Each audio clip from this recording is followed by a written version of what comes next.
Bonjour, kia ora. Welcome into our latest preview to the F.A.T Hors d'oeuvre. We're calling this as we review the action from the Stade de France in Paris from a Kiwi perspective, and of course, all of the finals that are coming thick and fast now. I'm Mark Rosanowski. I'd love to go to an Olympics as a spectator. This man, Tony Rogers, was in the final 1500 metres, finished ninth in 1984 in LA. That's where we're going next in 4 years. Tony, look, welcome in on a momentous morning for New Zealand track and field, courtesy of Maddi Wesche, Maddi, as we call her, nearly a golden smile, ultimately a silver grin.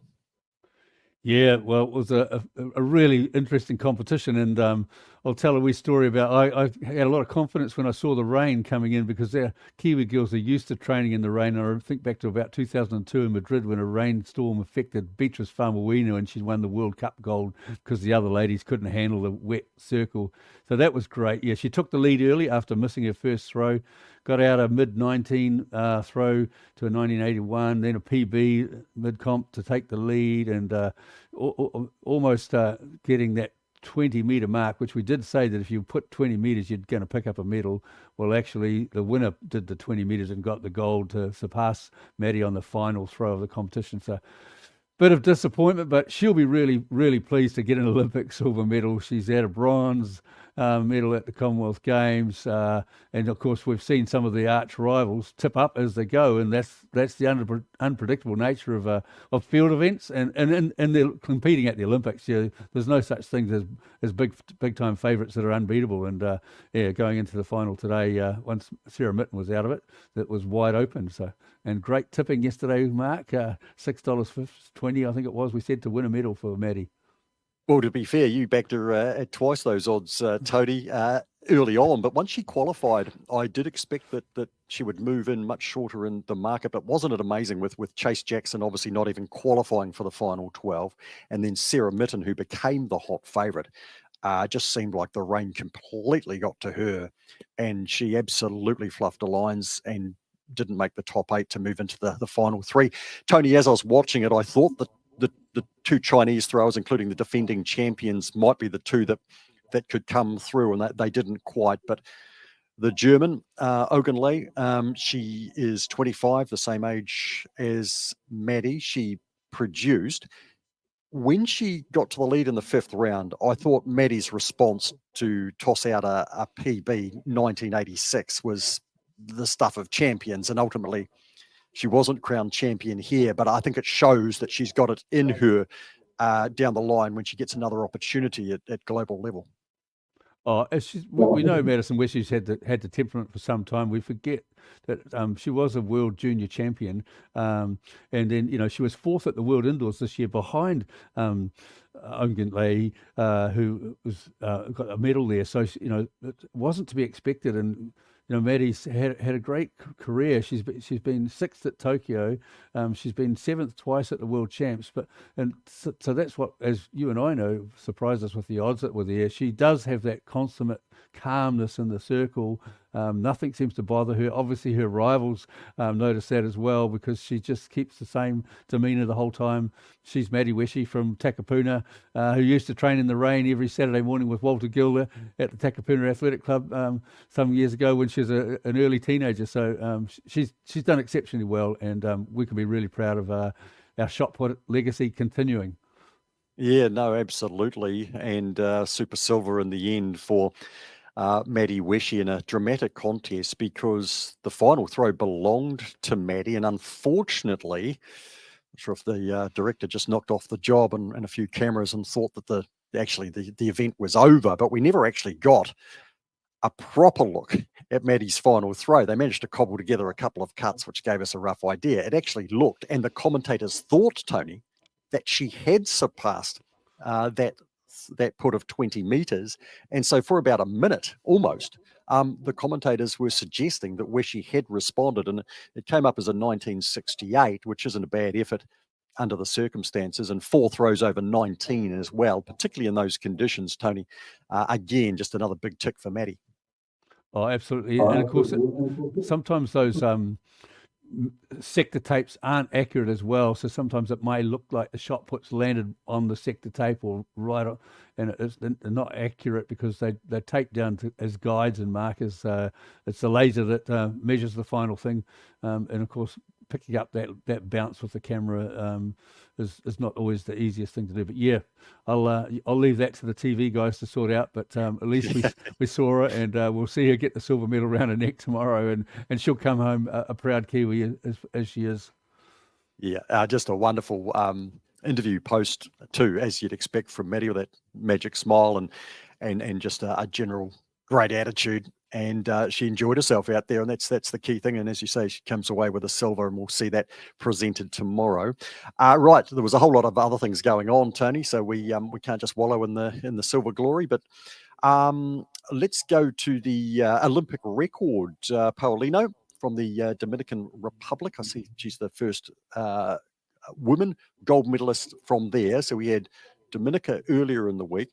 This is the Dominican Republic. I think I tried to suggest they were the same thing yesterday, but of course they're not. But 48-17, utterly dominant over the one lap. Yeah, she certainly was, and the result didn't look in doubt really once they came around the bottom curve. So yeah, congratulations to her. She was the favourite, and not all the favourites have been prevailing in the hotbed of the Olympic finals, but she was a deserved winner, and it was a good race from those people that were chasing her home, and some fast times by them as well. Well, pretty rap that Kazmarek of Poland made third. They haven't had a great championship, to be fair, Tony. But we both had her on top at long odds, and as it turned out, she never got close to winning, but she did hang in there for third, which was tremendous. The 400-meter hurdles billed as a clash between Rai Benjamin and, of course, Varholm. And, gee, Benjamin was thoroughly convincing there. Yeah, well, we suggested yesterday, didn't we, that Wahome hasn't quite had the season of past. He got beaten early in the year by DeSantos, it was. And yeah, so Rai Benjamin had the opportunity to put some pressure on him on the bottom curve. Carsten Woodhome sort of messed up I think it was the 8th hurdle or 9th hurdle coming down the home straight, which put even further pressure on him. And he was probably pretty lucky there with where he finished to maintain the silver medal from DeSantos from Brazil, who, these guys have all won global championships, and there's going to be some more great races. But yeah, good for Rai Benjamin. He's been the bridesmaid on a number of occasions. So the Americans, as we continue to say, have had a pretty fantastic athletics program, and so watch out, Los Angeles, I say, with them having a home games coming up. For sure. Something I didn't see a lot of because of work commitments, but I believe you did, was the women's heptathlon coming to a conclusion. And ultimately, too, Tony, it was pretty close, first and second there. Yeah, it was a real close go between the big contenders, which were tipped out, of course, which is Nafi Thiam from the Netherlands. Belgium. She's won 2 Olympic titles already. No one's ever won 3 multi-event titles in a row at the Olympics, and she was going for history. The pressure was always on Katrina Johnson-Thompson from GB to try and get an extra bit of cushion in the long jump. She didn't have a good long jump. She'd had some personal bests in the other events, particularly the shot yesterday, but she had a couple of poor jumps, or a very poor jump in the first run, and she had to put in a safety second jump because they only get the 3, and then she got out a jump around the 6:44, I think it was, in the final jump, which wasn't quite the jump she'd looking for. If she could get up more to the 660, she might have got more of the cushion going into the 800. And then, of course, the girl Hall from America, she was chasing from dropping back to 6th on the first stage. She came through and she managed to run hard in the 800 to try and chase that bronze medal down.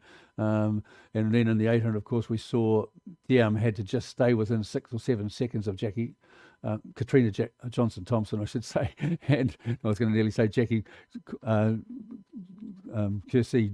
Kersey from the past, but it wasn't enough. They all ran personal bests in the 800 just about, with the fast pace that Hall had set to try and claim enough points to get up and get the medals. And but there was a small margin of a cushion still there for Thiam to take out the title ahead of Katrina Johnson-Thompson. So quite a lot of drama. Thiam is the better exponent in the javelin, so she built back the points that she was behind in that event. And a bit of drama too at the triple jump pit there, the men's, with the Spaniard Dias Fortune 2 centimetres clear of the Portuguese favourite Picardo. That was a really good contest right down to the wire. Yeah, it certainly was, and it was always going to be fairly even. And Pachado was obviously the favourite, but I was picking Zhang to come through, but he only ended up finishing fifth. But and I think you had Hernandez, who has been. I think they're nearly all Cubans, these guys, but they've all changed allegiance they've moved around different parts of the world. But yeah, it was a good contest, and it was a close go right to the end. Let's go to the track, or back to the track, with the 10,000 metres. There were still a number of contenders until the last lap, Tony. It was a good contest, but Beatrice Chibet comes through again, so 5,000, 10,000 double for her. Yeah, it was a great double in the finish. Another tactical race. They went out very slow the first couple of Ks in particular. I think they're only on about 32:30 pace in the first 2 Ks.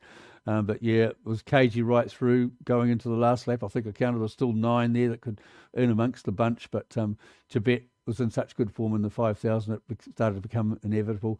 A shame to see that Gaddafi Sege from Ethiopia, who's been a fantastic athlete, she's still got the 1,500 final to come, it seems, but she just doesn't seem to be quite in the right shape to really mix it with them over the final stages like she normally does. And the durable Hassan from Netherlands, who's apparently going to take on the marathon in 2 days' time. She came through for a silver medal, so she just keeps on achieving, and was good to see. But a great run by the Italian girl that finished an unlucky fourth in the 5,000 to come through and get the silver medal there back to Cali, I should say. So yeah, good performance by her. She's obviously in great shape.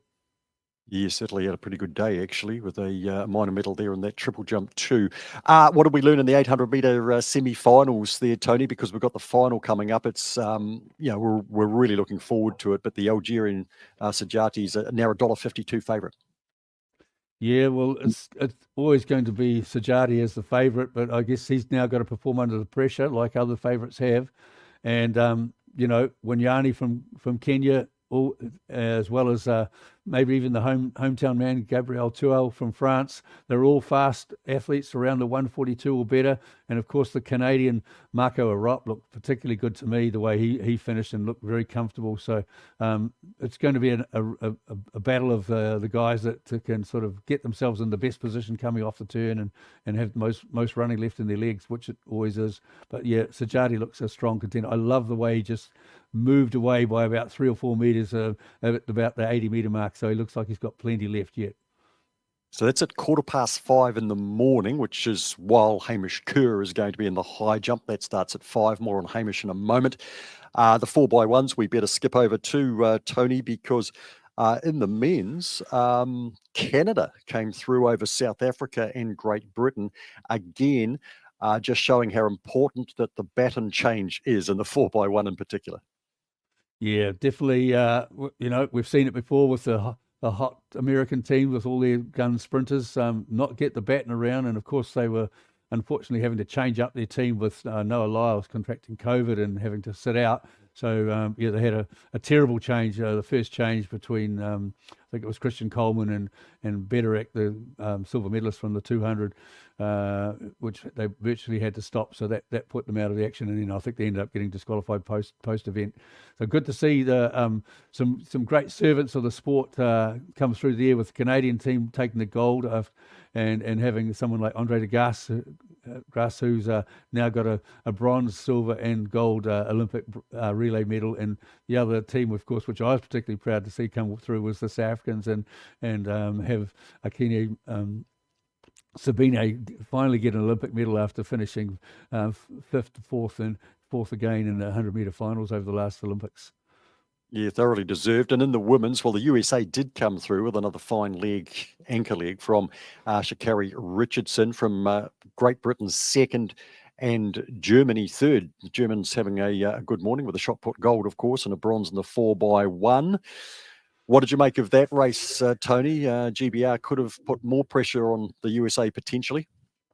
Yeah, well, we tipped out GBR as a good odds to take the gold if they could upset the Americans at 450, I think it was. And coming on to the final change, it looked like the GB team they had what's like a little bit of a lead, but they unfortunately didn't quite get the nice clean change they needed.